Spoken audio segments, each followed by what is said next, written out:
नमस्कार सर्वांना. सर्वप्रथम तुम्हाला श्री स्वामी समर्थ. जय जय स्वामी समर्थ. तर हा व्हिडिओवर आला तर नक्कीच तुम्ही थांबा आणि हा व्हिडिओ पूर्ण बघून जावा, कारण यामध्ये मी तुम्हाला छोटीशी सेवा नक्कीच सांगणार आहे. तर आता श्री स्वामी समर्थांची पुण्यतिथी येत आहे, तर त्यानिमित्तानं आपल्याला छोटीशी सेवा करायची आहे. बघा, जास्त आपल्याला आता घाई आहे, बरेच जणांना कामानिमित्त आपल्याला सेवा करायची इच्छा असतानाही करणे शक्य नसतं. तर त्यासाठी आपण खूप छोटी, एकदम छोटी आणि लवकर होणारी सेवा तुम्हाला सांगणार आहे. तर बघा, हा उपाय आपल्याला मी 3 उपाय सांगणार आहे, तर ते नक्कीच तुम्ही याचा अनुभव नक्कीच घेणार आहेत. आपली स्वामी सेवा खरंच आपल्या बघा, श्री स्वामीची सेवा जे कोणी करतं ना, त्याला खरंच कुठले संकटाला त्याला जावं नाही लागत. जरी संकट आले तरी ते आपले स्वामी आपल्याला खंबीरपणे पाठीशी असतात.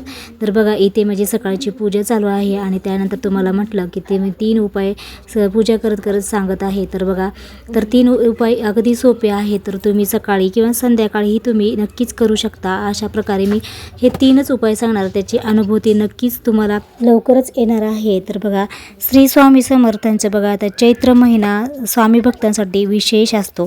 चैत्र शुद्ध तृतीयेला श्री स्वामी समर्थ महाराजांचा प्रकट दिन उत्साहाने आपण साजरा केला आहे. तर चैत्र वद्य त्रयोदशीला श्री स्वामी समर्थ महाराजांचे यांचे स्मरण दिनी म्हणजे स्वामींची आपण जी काही सेवा असतो, तर ते आता आपण 9 तारखेपासून म्हणजे गुरुवारपासून करणार आहोत. तर ते बिन आपण पुण्यतिथी म्हणजे स्मरण दिनी म्हणून स्वामींची शिकवण, त्यांचे उपदेश, स्वामींचे विचार यांचे स्मरण करून आपण स्वामीच्या चरणी विशेष सेवा आपण अर्पण केली जाते. बघा, स्वामींची कृपा लाभावी त्यासाठी अनेक जण विशेष प्रयत्न करत असतं.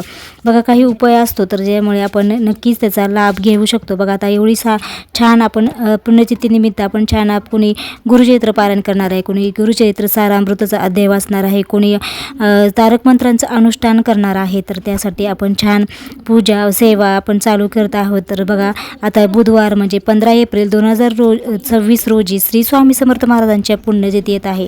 तर विशेष म्हणजे याच दिवशी प्रदोष आणि मासिक शिवरात्री ही व्रत एकत्र आले आहेत. त्यामुळे महादेव शिवशंकराचे अखंड स्मरण स्वामी करत असतात. त्यामुळे प्रदोष मासिक शिवरात्री व्रत स्वामींचं स्मरण एकच दिवशी येणे म्हणजे पुण्य फलदायी आहे.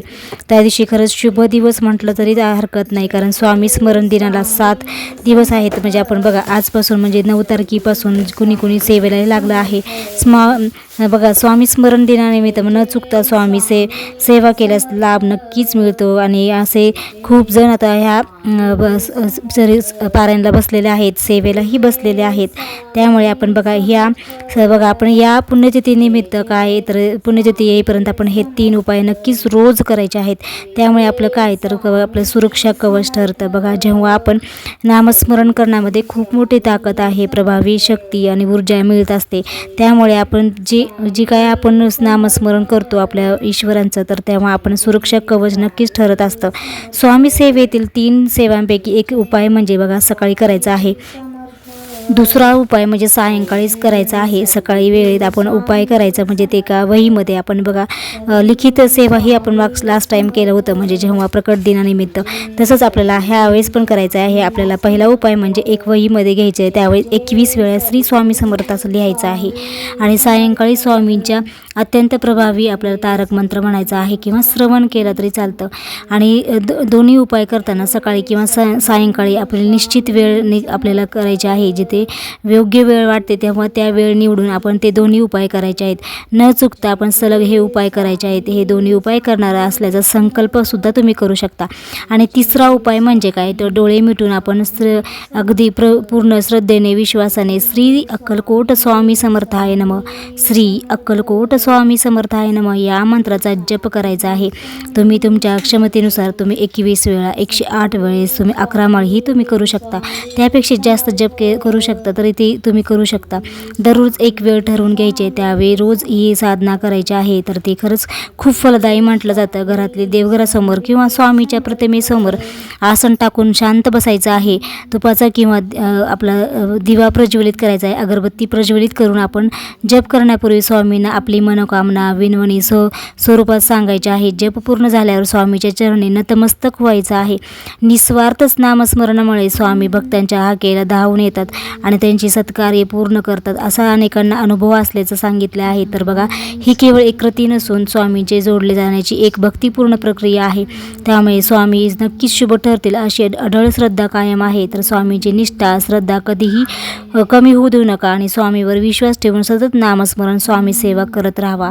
तर नक्कीच ह्या सेवेने तुमच्या अगदी सोपे 3 उपाय सांगितलेले आहेत. तर या श्रद्धेने तुमचे नक्कीच अद्भुत अनुभव येणार आहे. तर हे नेहमी मी तुम्हाला सांगत असते, तारक मंत्र नक्कीच तुम्ही 11 वेळेस रोज म्हणायचं आहे.